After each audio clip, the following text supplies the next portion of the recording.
that stuff. So, and then if they might be books that start right on the iPad that you commissioned for, and that I think none of that makes them lesser than. I think self-publishing doesn't make a book lesser than a mainstream publisher, because you have all the same outlets for getting the book published, and it's also, you have the same places that you can send it to for awards, and it's just it's just a dynamic. A lot of them won't accept self-published books. A lot of review outlets won't.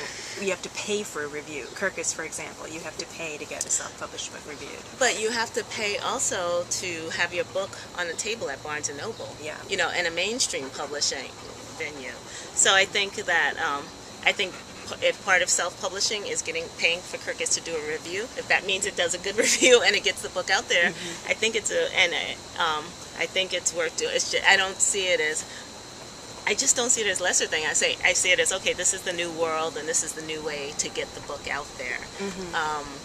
But I think, I don't know, it's going to be interesting to see what survives. Mainstream publishers are taking books out of print by the minute. Right. And whereas you have all this control over how the book stays in print, how long it lasts, how many ways to get it out into the world. I feel like one of the places I'm at is having for years depended on the publisher to do all the publicity and make the book last. And then you have something like the bind up of If You Come Softly.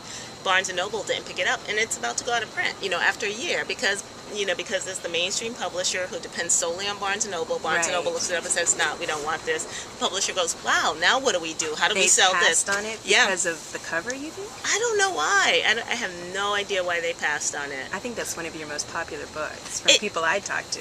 Yeah, they publish, I think they'll carry like If You Come Softly or Behind You. I haven't seen it in a long time. In the neighborhood Barnes & Noble. But when this came along, they said, we're not carrying this in our stores. So, the end. That's happened to a lot of authors that I know of, authors of color specifically. Interesting. Yeah. And then publishers try to change the cover to make it look like it's not about people of color. Don't panic. Yeah. One of the cool things about being a writer now is you're already on the forefront of how to get the stuff, how to do the work that needs to be done to get the book into the world in a way that I'm not. Are you interested in the blogosphere? To blog myself? Or to follow other people's blogs? Yeah, I like reading blogs, but I can't even imagine. Like, whenever I think blog, I'm like, I should be working on a book. I should be answering a fan mail. It can be a huge time suck. Yeah. But people would love to know about your every daily detail. I tweet, though. That's true. That's fun. But does that make you feel more connected to your readers? It does, and it also makes me have to think about each day in a different way.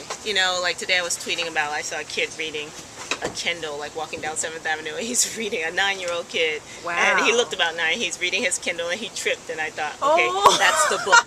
That's the book talking to him. And then, the part of me was like, yes!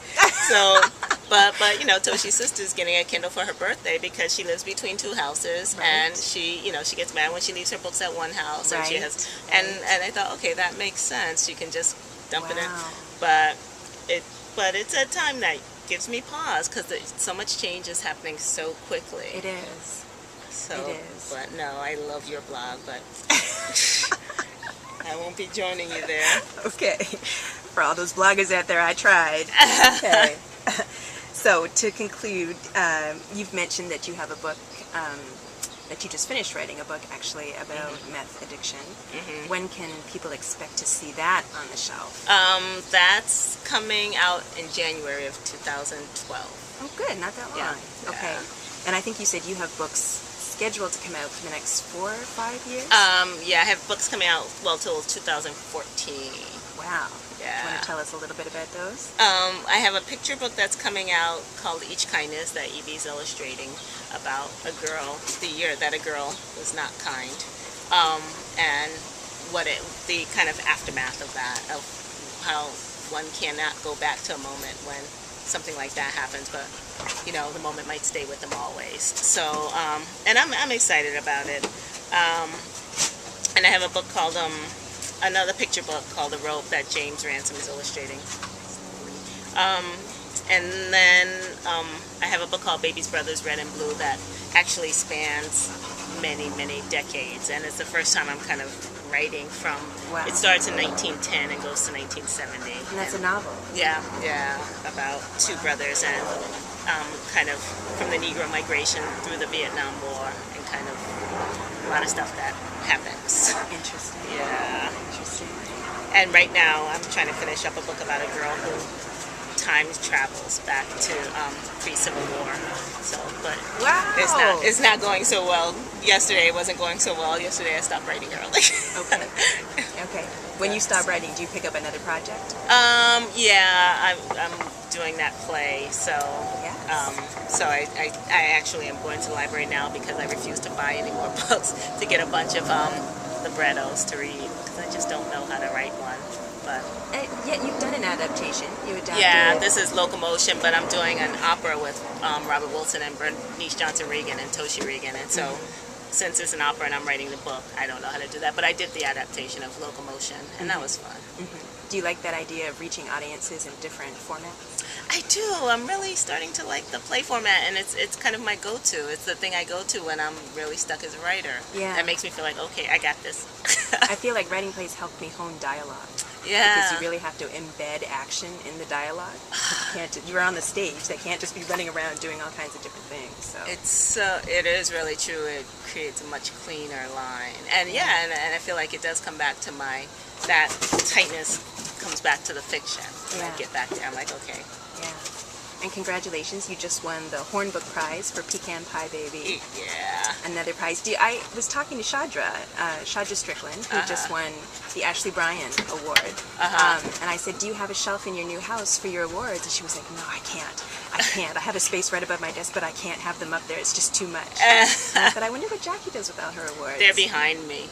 So so at your desk you don't face them, but they're there. No, I can't turn and look at them. Like if they were right on the wall in front of me, I'd be stressed out. It would be too much. Yeah. And it took me a long time to put them up in my office. I still have a bunch in the storeroom that I haven't put up, but I put up a bunch.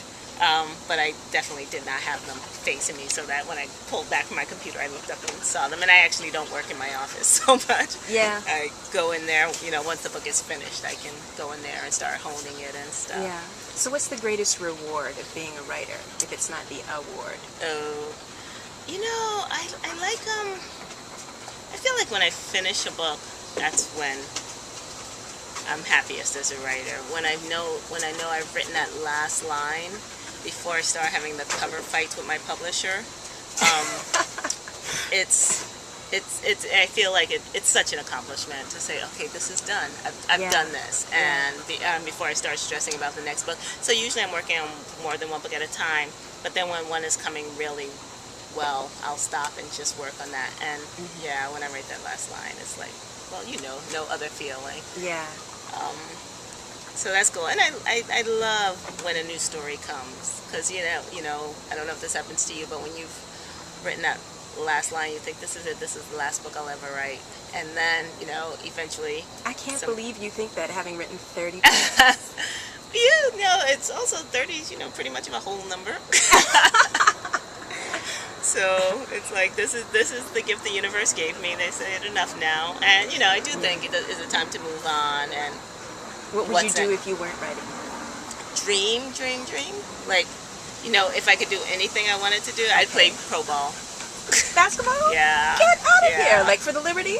No, for the Nets. For the Nets, for the Knicks, for the Phoenix Suns, or the Chicago Bulls. Okay, so, explain that to me. I would play, well, you said dream, something that... You would want to play in the men's league? In the NBA? Yes. I want to be tall enough and powerful enough. I love basketball. Interesting. Yeah, I like the WNBA. But why not the WNBA? I like the NBA. I find it's faster, it's bigger, it's more physical. Yeah. It's much more of an adrenaline rush. I respect. I love a lot of the women who play for the WNBA. I'm glad it's there, but and I think also from kidhood, it was my dream to be the first woman in the NBA.